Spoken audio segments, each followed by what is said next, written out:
asegurar que su dinero o nunca ha tenido vinculación con el narcotráfico? Siempre he asegurado que mi dinero no tiene vínculos con el narcotráfico. Yo busco la paz y siempre he predicado la paz y he anhelado la paz. Vamos a ver qué pasa en estos próximos días.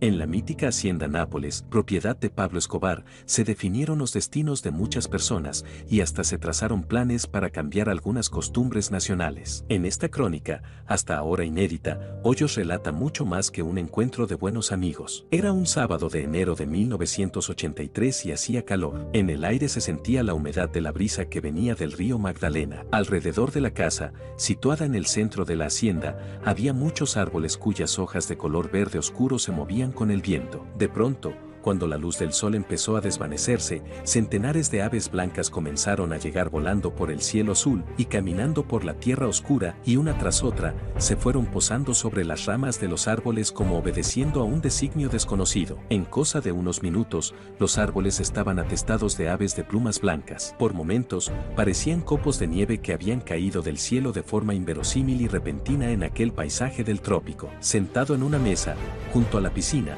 dando el espectáculo de las aves que se recogían a dormir en los árboles, estaba el dueño de la casa y de la hacienda, Pablo Escobar Gaviria, un hombre del que los colombianos jamás habían oído hablar antes de las elecciones de 1982, cuando la aparición de su nombre en las listas de aspirantes al Congreso por el Partido Liberal desató una dura controversia en las filas del Nuevo Liberalismo, movimiento dirigido entonces por Luis Carlos Galán Sarmiento. A usted le puede parecer muy fácil, dijo Pablo Escobar, contemplando las aves posadas en silencio sobre las ramas de los árboles.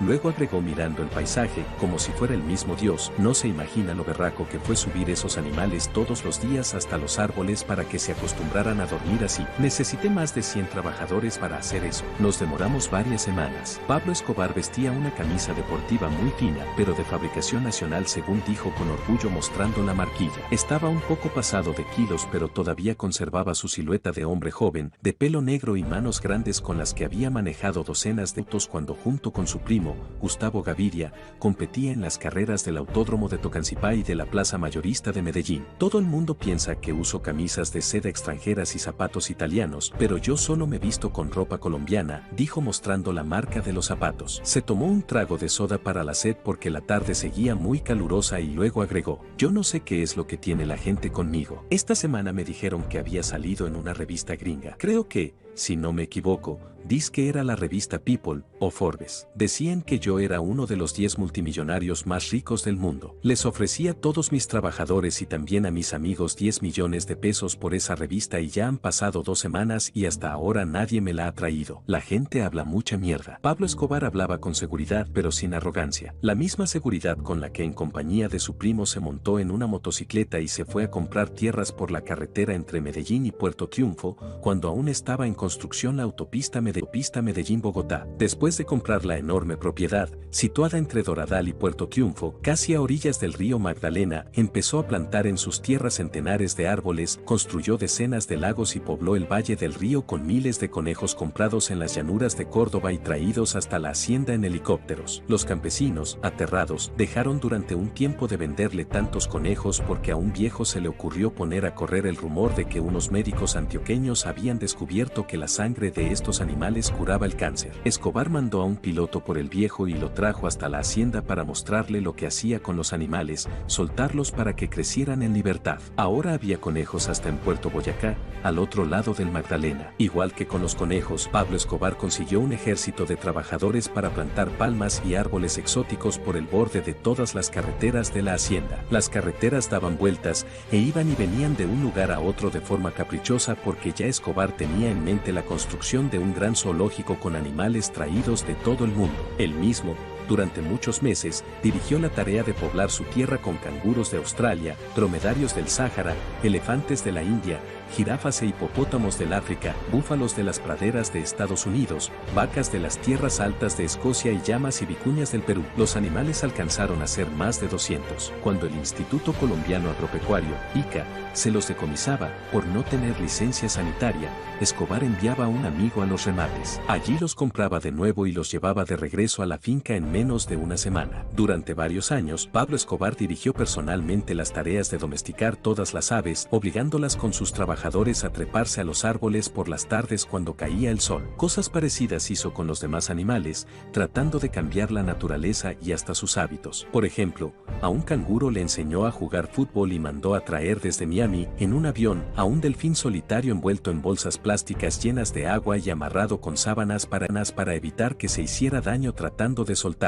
Luego, lo liberó en un lago de una hacienda situada entre Nápoles y el Río Claro. En esa época, Pablo Escobar era representante a la Cámara y había sido elegido para ese cargo en las listas del Movimiento de Renovación Liberal que lideraba el senador Alberto Santofimio Botero, seguidor a su vez del candidato presidencial del Partido Liberal, Alfonso López Mikkelsen. La justicia solo había proferido contra él una vieja orden de captura que reposaba sin ningún efecto jurídico en un oscuro juzgado de Itaguí. Por todo esto era fácil obtener una entrevista con él. Escobar se codeaba de tú a tú con todos los políticos de entonces y hasta había sido invitado a España por el presidente electo de ese país, Felipe González. En ese viaje lo acompañaron varios parlamentarios colombianos de los dos partidos. La policía española recibió informaciones de infiltrados en el mundo de la droga según las cuales el principal capo del narcotráfico colombiano se hallaba hospedado en un hotel de Madrid. Por este motivo, fuerzas especiales allanaron el edificio y detuvieron por un costado temprano. Los senadores, ya vestidos de pijamas,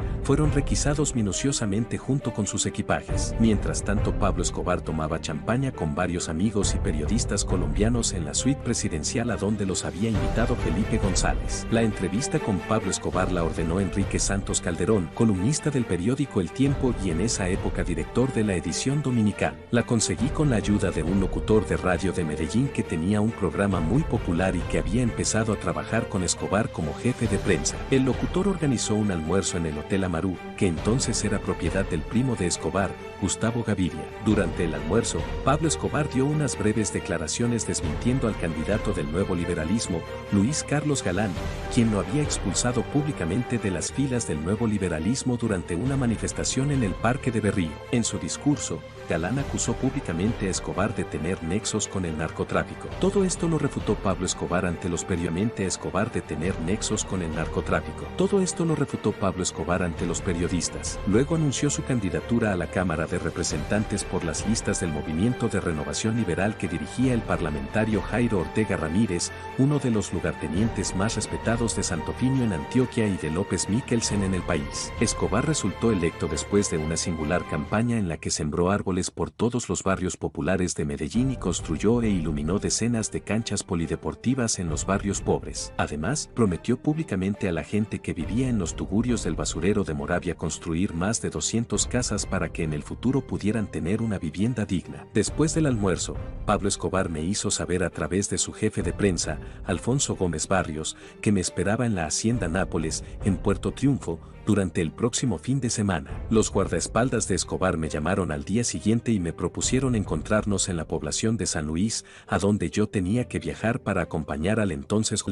gobernador de Antioquia, Nicanor Restrepo Santamaría, a la inauguración de la escuela Juan José Hoyos, que lleva ese nombre en memoria de mi abuelo, un maestro de escuela del oriente de Antioquia. ¿Cómo hago para encontrarlos si yo no los conozco? Les pregunté a los guardaespaldas de Escobar. Tranquilo que nosotros lo encontramos a usted. Yo, por supuesto, no estaba tranquilo. Había tenido noticias sobre la amabilidad con que Escobar atendía a los periodistas, pero también sabía que todos sus empleados temblaban de miedo cuando él les daba una orden. Llegué a San Luis poco después del mediodía del sábado. Mientras el gobernador pronunciaba su discurso inaugurando la escuela me di cuenta, muy asustado, de que mi hijo Juan Sebastián, de apenas 2 años de edad, había desaparecido. Abandoné el acto y en uno de los corredores de la escuela encontré a un hombre moreno y de apariencia dura cargando a mi hijo. El hombre me miró con una sonrisa. Tenía cara de asesino. Nadie tuvo que explicarme que era uno de los guardaespaldas de Pablo Escobar. De inmediato fui a buscar a Marta, mi esposa, y un pequeño Fiat 147 que los hombres de Escobar miraron con desprecio. Ellos subieron a una camioneta Toyota de 4 puertas,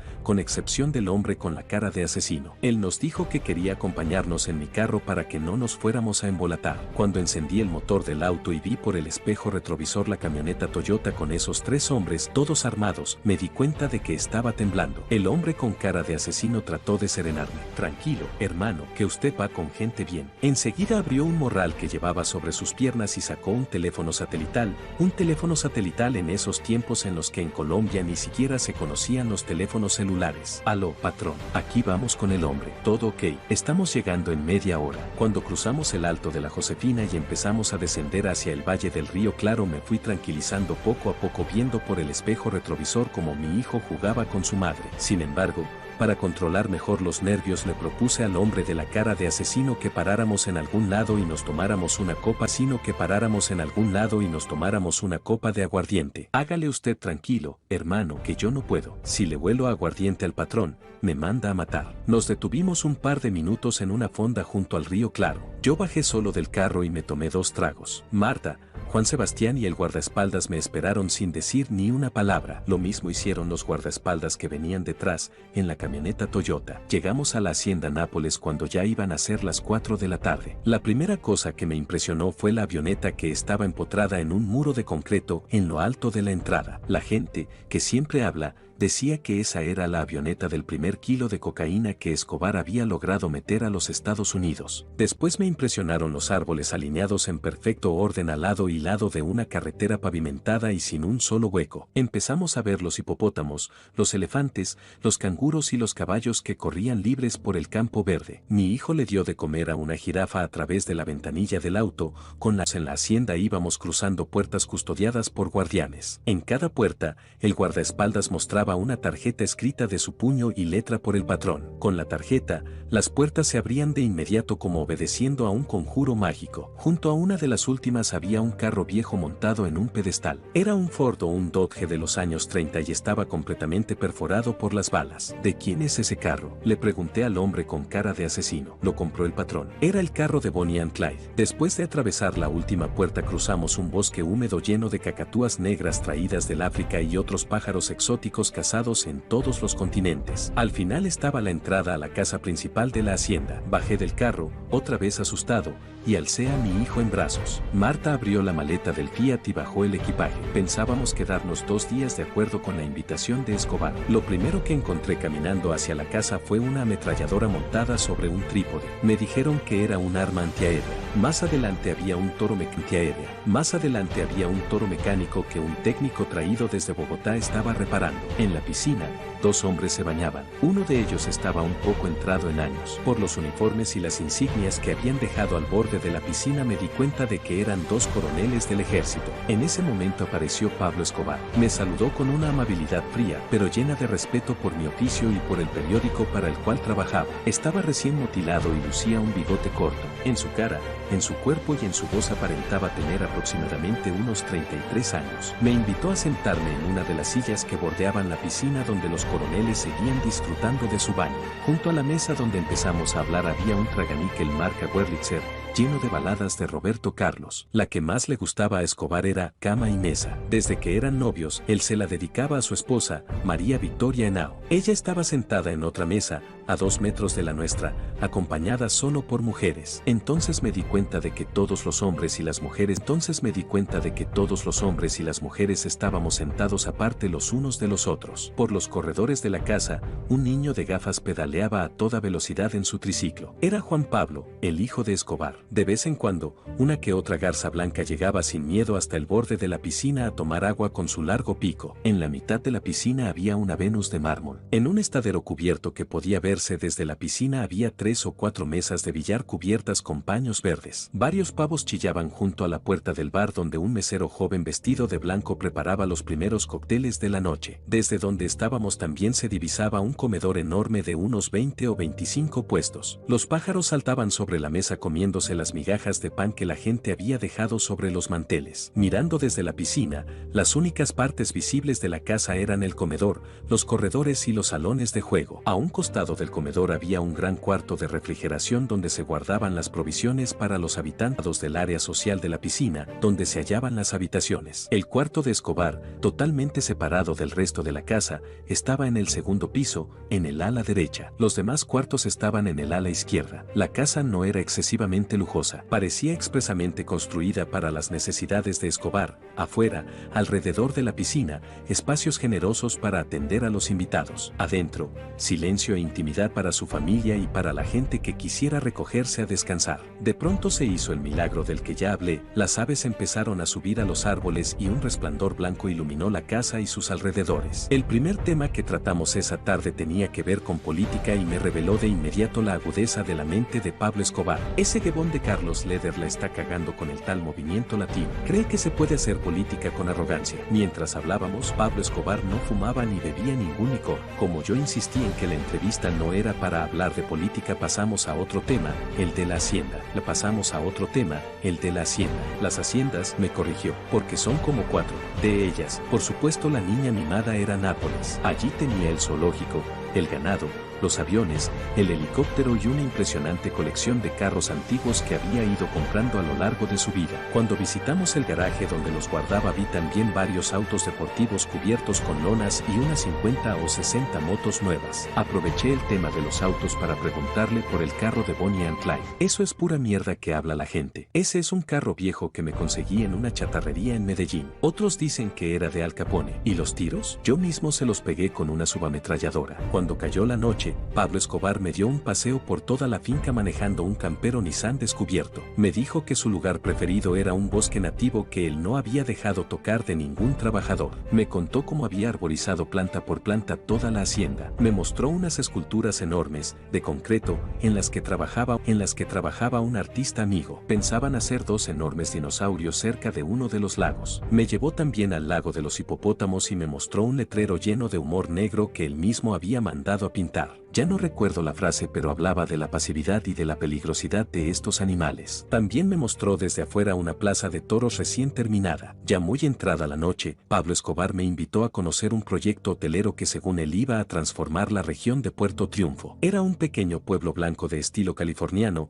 situado cerca de la hacienda, junto al poblado de Doradal. Para abandonar la hacienda, Escobar llamó a uno de sus guardaespaldas y le pidió que nos acompañara. Volví a sentir miedo. El elegido había sido el hombre con la cara de asesino. Llegamos a la aldea de Doradal cuando iban a ser las 9 de la noche. Nos sentamos en el bar y pedimos una botella de aguardiente. El guardaespaldas con la cara de asesino miró a su patrón con asombro. Él nos sirvió el primer trago. En ese momento descubrí que a unos metros había una mesa. Entonces gritó: ¿Qué estás haciendo por aquí? Yo fui a saludarlos. Los dos vivían en Bogotá y por la alegría que reflejaban en sus caras pensé enseguida que andaban volados de sus mujeres. Cuando regresé a la mesa, Pablo Escobar me preguntó quiénes eran mis amigos. Yo le dije: son periodistas. Él propuso que juntáramos las mesas. Quería hacer política. Tenía que hablar con los periodistas. Entonces empezó una de las conversaciones más memorables que yo he tenido en la vida. Pablo Escobar habló de su proyecto de erradicar los tugurios del basurero de Moravia, en Medellín, y construir un barrio sencillo, pero decente, para los tugurianos. Después se enfrascó en un montón de recuerdos personales, su paso por el liceo de la Universidad de Antioquia, donde se robaba las calificaciones de los escritorios de los profesores para que ninguno de sus amigos perdiera las materias. Habló de su primer discurso durante una huelga. Fue en el teatro al aire libre de la Universidad de Antioquia. El guardaespaldas con la cara de asesino se animó a recordar la misma época cuando los dos eran estudiantes revolucionarios, antiimperialistas, o a recordar la misma época cuando los dos eran estudiantes revolucionarios, antiimperialistas, antigobiernistas. Más adelante Pablo Escobar volvió a hablar de política. Dijo que estaba tratando de conformar un movimiento popular y ecológico que iba a cambiar la forma de hacer las campañas electorales en Antioquia y en el país. Cuando la botella iba por la mitad, yo me atreví a poner sobre el tapete el tema vedado, el asunto de las drogas. Pablo Escobar ni siquiera se inmutó y empezó a contarnos en forma animada cómo hacía su gente para contrabandear cocaína hacia los Estados Unidos de América. En esa parte de la conversación donde, por supuesto, no hubo grabadoras ni libretas de apuntes, Pablo Escobar se puso a dibujar sobre un papel el radio de acción del radar de un avión AVAC de los los que empleaba la DEA para detectar los vuelos ilegales que entraban a la Florida procedentes de Colombia. Las rutas de esos aviones, dijo, refiriéndose a los AVAC, también tienen precio. Ya hemos comprado varias, pero lo mejor es entrar a la Florida un domingo o un día de fiesta, cuando el cielo está repleto de aviones. Así no lo puede detectar a uno ni el hijueputa. El tema de la conversación nos emocionó a todos. Entonces le dije a Pablo Escobar que yo quería escribir esa historia y también escribir la historia de cómo había empezado el problema del narcotráfico en Colombia. Pero hay que escribirla como hacen los periodistas gringos, contando las cosas con pelos y señales, dijo él con tono enérgico. Porque si usted la va a contar como la cuentan los periodistas colombianos, no vale la pena. Aquí los periodistas no son sino lagartos y lambones. Lo que hace que estoy en el Congreso, los redactores políticos no se me arriman sino a preguntarme pendejadas con una grabadora en la mano y a pedirme plata. Yo insistí en el tema. Le dije que quería escribir un libro como Honrarás a tu padre, de Gay Telis, un bello reportaje sobre una familia de la mafia italiana en Estados Unidos. Insistí en que quería contar cómo había empezado la historia de la mafia en Medellín. Entonces vas a tener que contar la historia de Ramón Cachaco y de todos esos asaltantes de bancos de los años 60. Ellos fueron pistoleros. Muchos de ellos trabajaron para don Alfredo Gómez López, el hombre del Malboro. A don Alfredo también tenés que entrevistarlo antes de que se te muera. Él vive ahora en Cartagena. Yo te doy una carta de recomendación para él. La mujer de Ramón Cachaco todavía vive en Medellín. Pero para hablar de Ramón Cachaco hay que contar que asaltaba bancos él solo, a punta de pistola, y que siempre usaba vestidos de paño verde y zapatos blancos, y que le gustaba montar en carros Ford y Chrysler de rines cromados. Cuando evocó al bandido, Escobar recordó un asalto en el que se escapó de la policía armando un bochinche espectacular, tirando billetes a diestra y siniestra por las calles. A partir de ese momento la conversación se volvió mucho más abierta y más animada, y en la medida en que Pablo Escobar veía que no estábamos tomando notas, se sentía cada vez más tranquilo. Por eso contó muchas cosas más que todavía no se pueden publicar en ningún periódico. Mientras tanto, el guardaespaldas con la cara de asesino daba cuenta de la botella de alcohol. Nosotros lo secundábamos a un ritmo un poco más lento. A las 2 de la mañana ya todos estábamos borrachos y entusiasmados, pero el más borracho de todos era el guardaespaldas, que se había dormido encima de una mesa. Pablo Escobar y yo lo cogimos de los brazos y lo montamos al carro. Afortunadamente, el hombre era delgado. Escobar encendió el campero y el tipo se derrumbó sobre la banca de atrás. Cuando íbamos por el camino, Pablo Escobar dijo algo que me dejó helado. Escribí el libro, salite del periódico, yo te doy una beca. Llegamos a la hacienda Nápoles casi a las 3 de la madrugada. La casa estaba en silencio. Había ranas por todos los rincones. Juan Sebastián, mi hijo, todavía estaba levantado y trataba de capturar una viva. Casi no logro convencerlo de que se fuera a dormir. Escobar y yo llevamos al guardaespaldas hasta la cama. Antes de cerrar la puerta le quité los zapatos. Al día siguiente, muy temprano, la casa volvió a animarse. En el aeropuerto de la hacienda se oían aterrizar y despegar los aviones. Por los preparativos en la cocina parecía que los invitados de ese eran muchos y muy importantes. Yo me senté junto a la piscina y me puse a mirar cómo el técnico traído de Bogotá acababa de reparar el toro mecánico. Sabía por la esposa de Pablo Escobar que él no se iba a levantar antes de la 1 o las 2 de la tarde. Él siempre se acuesta tarde y se levanta tarde. El primero que llegó a Nápoles ese día fue el senador Alberto Santofimio Botero. Media hora después llegaron en su orden los congresistas Ernesto Lucena Quevedo, Jorge Tadeo Lozano y Jairo Ortega Ramírez. No reconocía a ninguno de los otros, pero había visto sus fotos en la prensa. Todos se sentaron a tomar whisky bajo unos parasoles en los alrededores de la piscina. Pablo Escobar no salió a recibirlos sino hasta las 2 de la tarde. Cuando se acercó a la mesa donde los congresistas conversaban y bebían en forma animada, todos sin excepción se levantaron como si fuera el 20 de julio y el presidente de la República acabara de hacer su entrada al salón elíptico del Capitolio Nacional. Una hora después,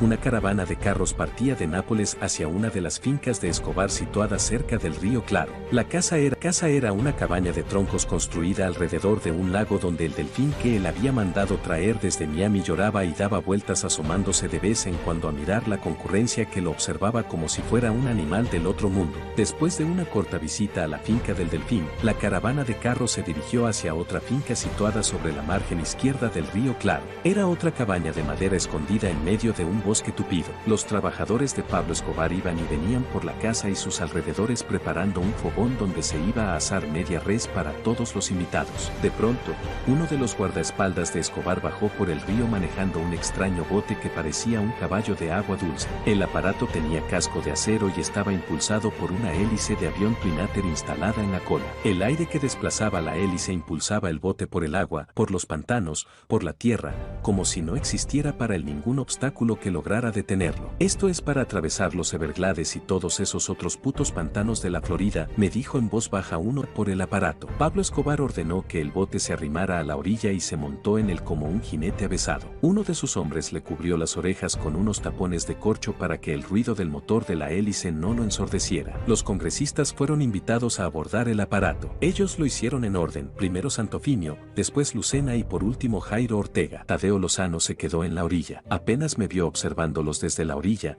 Escobar me hizo señas con la mano para que les tomara una foto. Yo disparé mi cámara, entre sumiso y regocijado. Los congresistas se asustaron cuando vieron la cámara. Pablo Escobar les dio un paseo por el río. Cuando regresaron, llamó aparte a Alberto Santofimio Botero y le dijo: «Venga, doctor, le presento a un amigo. Él es periodista de El Tiempo». Santofimio me dio la mano a regañadientes, tragando saliva y sin mirarme a la cara. «¿Y usted qué está haciendo por aquí, hombre?», me preguntó con un gesto de disgusto. Yo le contesté: «Lo mismo que usted, doctor». A renglón seguido Pablo Escobar tomó en sus brazos a mi hijo Juan Sebastián e insistió. Pablo Escobar tomó en sus brazos a mi hijo Juan Sebastián e insistió en que les tomara una foto. El asado terminó poco después de las 5 de la tarde. Me despedí de Escobar y de su guardaespaldas con cara de asesino y regresé directamente a Medellín sin volver a la hacienda Nápoles, donde los aviones iban a recoger a los congresistas y al resto de los invitados. Al día siguiente fui a la oficina del periódico y llamé por teléfono a Enrique Santos Calderón. «¿Cómo le fue?», me preguntó. «Muy bien», le contesté entusiasmado. En forma breve le conté algunos episodios de la historia. Él se rió cuando escuchó ciertos pasajes. Después me dijo: «Yo creo que podríamos publicar el reportaje el próximo domingo».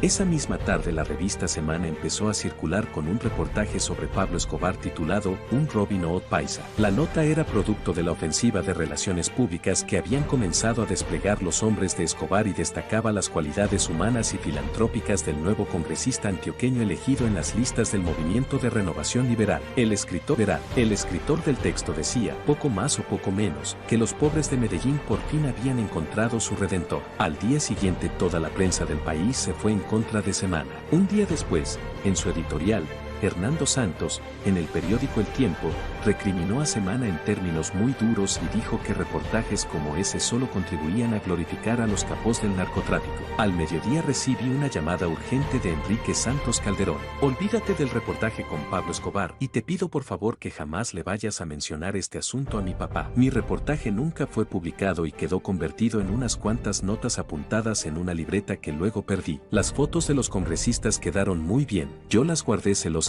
durante varios años. Mientras tanto en el país las cosas de la política se volvieron cada vez más sórdidas debido al dinero que entraba a montones a las arcas de los partidos por cuenta de los traficantes de drogas. Durante el gobierno de Belisario Betancur, la situación se tornó más tensa cuando el ministro de Justicia rodeado de recibir dinero de la mafia. Un tiempo después, Lara Bonilla fue asesinado y un juez de la República dictó auto de detención contra Pablo Escobar y otros capos del narcotráfico por su posible participación en el asesinato del ministro. Desde entonces, Escobar desapareció de la vida pública, aunque lo intenté varias veces, con la idea de que me contara unas cuantas historias más, no pude volver a verlo. Luego vinieron la pelea con el cartel de Cali, las bombas, los asesinatos de policías y toda esa larga historia de terror que rodeó a Escobar por el resto de su vida, hasta el día en que fue acribillado a balazos por un comando del Cuerpo Élite de la Policía Nacional, el 2 de diciembre de 1993, un día después de su cumpleaños.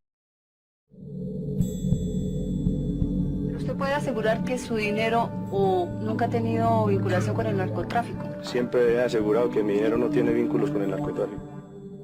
Yo busco la paz y siempre he predicado la paz y he anhelado la paz. Vamos a ver qué pasa en estos próximos días.